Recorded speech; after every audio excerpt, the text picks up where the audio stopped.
ఎక్కడ విలేజ్ కానీ మీరు పెరిగిన వాతావరణం కానీ అవి ఏమన్నా షేర్ చేసుకోగలుగుతారు? విలేజ్ అంటే నేను పెరిగిన వాతావరణం విలేజ్ వాతావరణంలో అందరిలాగానే నేను కూడా గడిపి వచ్చిన వాడిని కాబట్టి నాకు అక్కడి నుంచి వచ్చినా కాబట్టి మట్టి బిడ్డగా వచ్చినా కాబట్టి రైతు బిడ్డగా వచ్చినా కాబట్టి నేను ఎలా నిలదొక్కుకోవాలి, నేను ఎలా చేసుకోవాలి అని కొన్ని అక్కడి నుంచి బేస్ నుంచి వచ్చినాం కాబట్టి క్రమశిక్షణ అన్ని విషయాల్లో అందరితో మంచిగా ఉండడం, అందరి మంచి కోరుకోవడం, పాజిటివ్గా స్పందించడం. నేను ఒక్కరిని బతుకుతున్న జీవితం కాదు, ఇతరుల కోసం కూడా బతకాలి, అప్పుడే తృప్తి ఉంటుంది అనేదని నేర్చుకున్నాను. అంటే సంతృప్తి అనేది మన విజయంలో భయం ఉంటుంది. ఇప్పుడే గుర్తుపెట్టు, నాకు తెలిసిన ముచ్చట చెప్తా. నాకు ఎప్పుడైనా విజయం వస్తే నాకు భయం అయింది.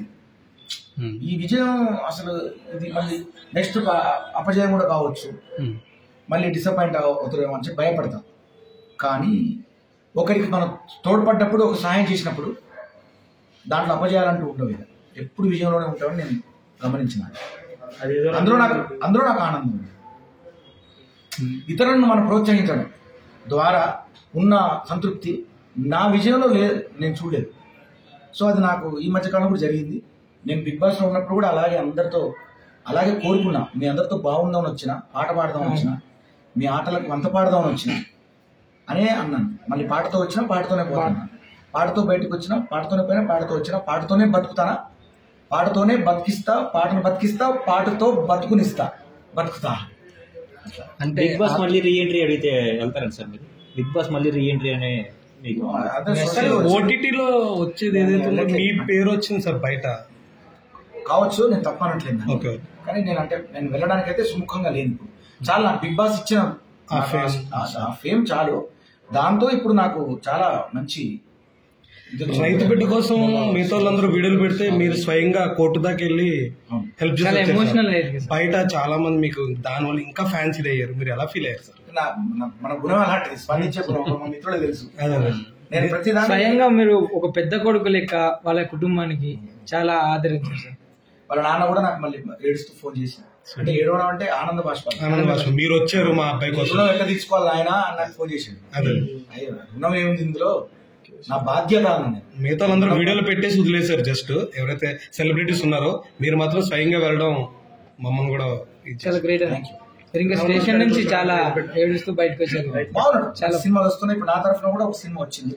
ఇప్పుడు అది సెట్టింగ్ జరుగుతుంది. తను స్టోరీ వింటున్నాడు, నా దగ్గరకు వచ్చి నన్ను అడుగుతున్నాడు.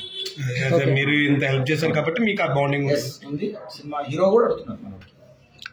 మీ ఇద్దరు కాంబినేషన్ శివాజీ గారు మీ ముగ్గురు కాంబినేషన్ లో ఫ్యాన్స్ ఒక సీన్. థాంక్యూ. మీరు బాగా మంచి మాట అన్నారు. మ్యూజిక్ కూడా అన్న కాంబినేషన్ లో కాకుండా స్పై ఉంది కదా, దానికి మ్యూజిక్ డైరెక్టర్ మీరే వర్క్ చేసి ఇంకా చాలా బాగుంది. నేనే చేస్తాను హీరో. ఆ స్పై ఓకే అంటే నేను సై అంట. అన్న ఎడ్యుకేషన్ గురించి, మీరు చదివిన ఎడ్యుకేషన్ గురించి, మీ ఎడ్యుకేషన్ అంటే అదే డిగ్రీ మేమంతా కలిసి ఒక మహబూబాద్ మాదంతా చదువుకున్నాం. డిగ్రీ వరకు చదివాను నేను. మధ్యలో ఒక 2 సబ్జెక్టులు అంటే చెప్తున్నా, ఆటలో పడిపోయి అసలు చదువు ఇంట్రెస్ట్ పెట్టలేదు. కాదు మేము బడి పెట్టాం, స్కూల్ పెట్టాం. స్కూల్లో పిల్లలకు అప్పటి నుంచే సాంస్కృతిక కార్యక్రమాలు. మేము ప్రైవేట్ టీచర్గా ఉండి మనోడు కష్టపడి ఈయన గవర్నమెంట్ టీచర్ అయ్యిండు. మేమే ఇండస్ట్రీకి వచ్చినాం మొదటి నుంచి. ఊరు నుంచి పెనుగొండ, మా ఊరు నుంచి మహబూబాద్, అక్కడి నుంచి ఇక్కడ. ఇప్పుడు మళ్ళీ పీజీ చేయాలనుకుంటున్నా ఈ ఇయర్. మళ్ళీ స్టూడెంట్ చదువు కోల్పోయినా. యాక్చువల్ చదువు నాకు చదువు అంటే బాగా ఇష్టం. నేను చదువు చెప్పిన, అంటే బేసిక్ గా ప్రైమరీ స్కూల్ వాళ్ళకి నేను చదువు చెప్పిన. ఎంతో మంది పిల్లలకు నా కళా కార్యక్రమాలు, డ్యాన్సులు, పాటలు అన్ని నేర్పిన. మంచి మంచి కార్యక్రమాలు, గ్రూప్ సాంగ్స్ కాంపిటీషన్స్, మార్మిక స్పర్శలు, బృంద గీతాలు, నేషనల్ వరకు తీసుకెళ్ళాం. అప్పట్లో చక్రి గారు, నేను, కందికొండ లక్ష్మణ్, బూర్ల లక్ష్మణ్ నాకు చాలా ఇష్టం. ఎందుకంటే ఇవాళ బూర్ల లక్ష్మణ్ లేకపోతే చక్రి కూడా బేసిక్ గా లేదు. ఆయన చాలా మంది తెలియదు మీకు. బూర్ల లక్ష్మణ్ ఆయన బేస్. అక్కడి నుంచి మేము అందరం నందన్ రాజ్ అని, రవి కళ్యాణ్ అని, మా మిత్రుడు వీళ్ళంతా, మండవరాజు మల్లేషు, ఈయన ఇప్పుడు మా ఊరు మల్లేష్ అయిన ఆయన. ఇట్లా మేము అందరం కూడా చందా శ్రీనివాసు. అంటే నేను అందరిని గుర్తు చేసుకుంటా. బేసిక్ ఇక్కడ కూడా అన్నం పెట్టిన అందరినీ మర్చిపోను. రవిపల్లి ఫస్ట్ తారీఖు వస్తే నైట్ వాళ్ళకి ఫోన్ చేస్తా. రవిపల్లి రాంబాబు వైఫ్ సినిమా డైరెక్టర్. ఇదే వైఫ్ సినిమా అప్పుడు పబ్లిసిటీ వాళ్ళు ఒక మ్యాగజైన్లో పబ్లిసిటీ చేశారు. ఏంటంటే వైఫ్ సినిమా తర్వాత నాకు కళాకారులు కావాలి కొత్త వాళ్ళు అంటే అప్పుడు మేము ఎంటర్ అయ్యాం. అప్పుడు శివాజీ అన్న హీరో దాన్ని. లైఫ్ ఇప్పుడు మళ్ళీ బిగ్ బాస్ లో కనెక్ట్ అయ్యారు చెప్పాను, చాలా బాగా ఫీల్ అయ్యాను. ఏందన్నా అప్పుడు అట్లా ఇప్పుడు అసలు మీరు కనెక్ట్ అయ్యారు. దాంతో నేను ఇండస్ట్రీకి వచ్చాను. అప్పుడు శివాజీ గారు అలాగే ఉన్నారు. ఒక పాట పాడగానే నాకు అన్నం పెట్టారు రావుపల్లి రాంబాబు. అందుకే నేను కృష్ణానగర్ కష్టాలు ఎక్కువ పడలేదు, తక్కువ. కృష్ణానగర్ కష్టాలు నాకు లేవు, ఎందుకంటే పాట పాడగా నాకు అన్నం పెట్టారు ఎవరైనా. సరస్వతి నోట్లోనే ఉంది మీకు. అదృష్టం.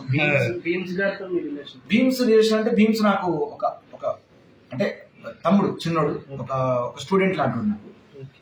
తను కూడా చాలా మంచి క్యారెక్టర్ మనిషి, చాలా మంచి కళాకారుడు. నా గురించి బాగా చెప్తాడు. ఈ మధ్య 2 పాటలు కూడా రాయించండి నాతో సందారి. గురుగారు మీరు నాకు రాయాలన్నా అంటాడు. గురువు అంటాడు, మంచి బాగా చూస్తాడు. నైస్. అన్నపూర్ణలో తను ఒక స్టూడియో ఫ్లోర్ తీసుకున్నాడు.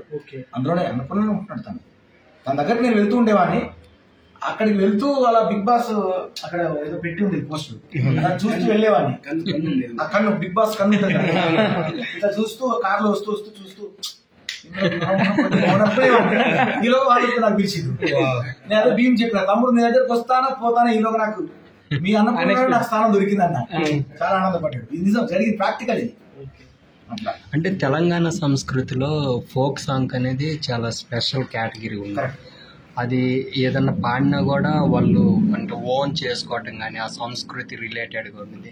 మీరు అనుకున్నారా ఈ స్థాయిలో ఫోక్లో హై స్థాయిలో ఉంటారని? ఎప్పుడు హై స్థాయిలో ఉంటారని అనుకోలేదు. ఫోక్లో